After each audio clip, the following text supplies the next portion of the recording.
Salut, c'est Stéphane Joffre pour Déclic Magazine.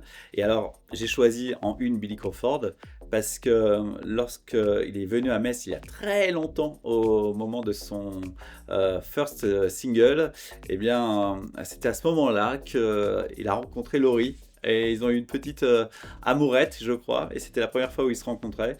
Et Billy était très sympa, et je crois qu'il est toujours très sympa. Et ça me permet d'embrasser Laurie et Billy.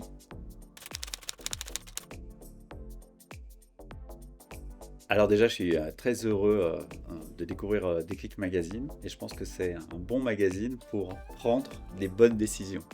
Alors moi, je suis rentré dans la télé, j'avais 21 ans après des études de commerce.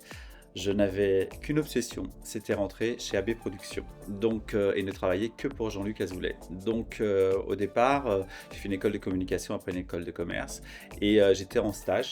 Et on m'a proposé d'abord un stage à Europe 1 avec Jean-Luc Delarue, que j'ai décliné car je ne souhaitais travailler qu'avec Jean-Luc Azoulay. Et du coup, en renvoyant des lettres, en retéléphonant, j'ai eu un entretien avec la DRH de l'époque.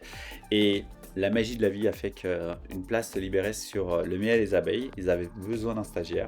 Et je suis arrivé en stage sur l'épisode 100 du miel et les abeilles avec Mallory Nataf en tant qu'assistant réalisateur. Et c'est là où je suis rentré dans la famille d'AB Productions.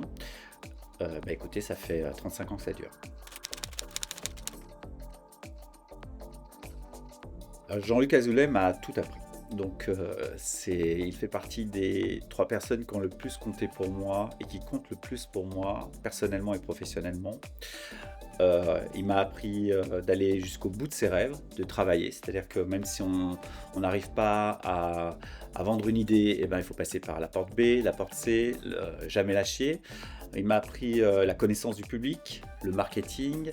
Il m'a appris la fidélité dans ce métier, c'est-à-dire que c'est en étant fidèle qu'on continue à tisser des liens et à garder des liens. Il m'a tout appris, donc il m'a appris à écrire, à construire les idées, il m'a appris à gérer des talents. Donc effectivement, Jean-Luc Azoulay, Gérald Brice-Viret, Jean-Paul Baudecroux sont des personnes qui m'ont énormément appris. Alors cette sitcom, pour être libre, elle a été déterminante pour moi, parce qu'il y avait déjà Ariane Carletti, que j'adorais, qui travaillait sur cette série. Et avec Ariane, on s'est battu pour faire cette série avec les To Be Free. Parce que Jean-Luc, qui voulait faire au départ une série avec des inconnus, entre guillemets, puis après il a craqué complètement sur les To Be Free.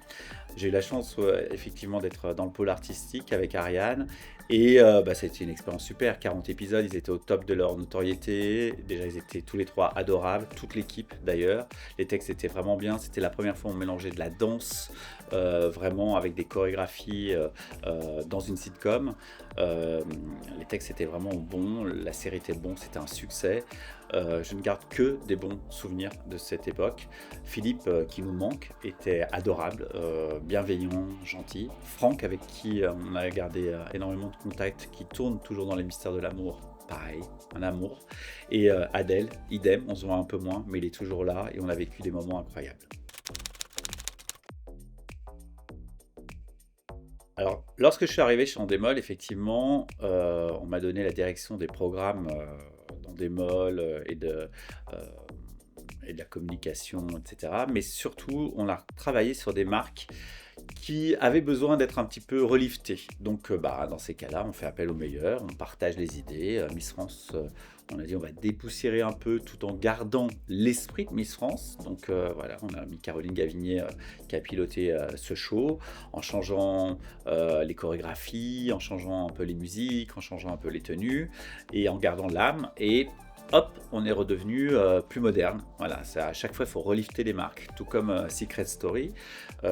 C'était au moment où, effectivement, Secret Story passait de TF1 à NT1. Il fallait réimaginer le dispositif. Donc, on a imaginé un dispositif avec 2 maisons, avec des infiltrations. On l'a plus axé sur le gaming avec des gros secrets. On a créé également un débrief de l'émission qui était présenté par Christophe Beaugrand. Et voilà, on a réussi à relancer cette marque. Bon, en fait, il faut les retravailler, les relifter, se reposer des questions, travailler avec les réseaux sociaux.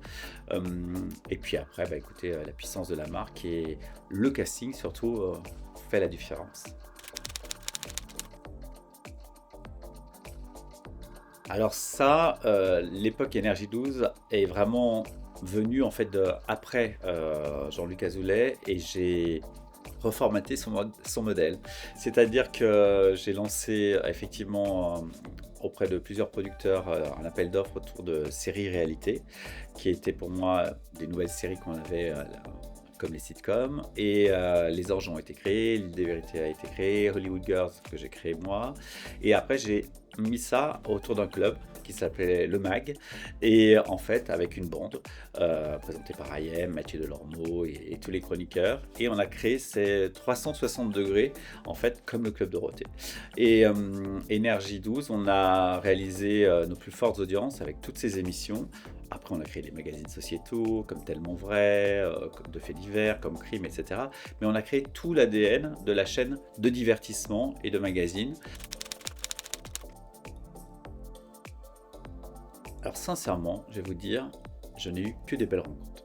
Il n'y a pas de personne qui m'ait déçu dans ce monde-là. J'ai eu peut-être de la chance ou je les ai bien choisis, j'en sais rien. Il y a pu avoir des malentendus, mais des belles rencontres, il y en a des cinquantaines, des centaines, hein. Ayel, Nabila, Caroline Receveur, ça c'est mes filles de cœur. Elles ont toujours été là dans les moments faciles et moins faciles, et elles l'ont prouvé. Et puis après, tous les animateurs, toutes les équipes d'énergie, toute la direction. Voilà, vraiment sincèrement, il n'y a pas de mauvais souvenirs, mais très sincèrement, hein, dans ce monde-là, parce que les gens dont je n'avais pas envie, je ne les mettais pas à l'antenne. Voilà, tout simplement.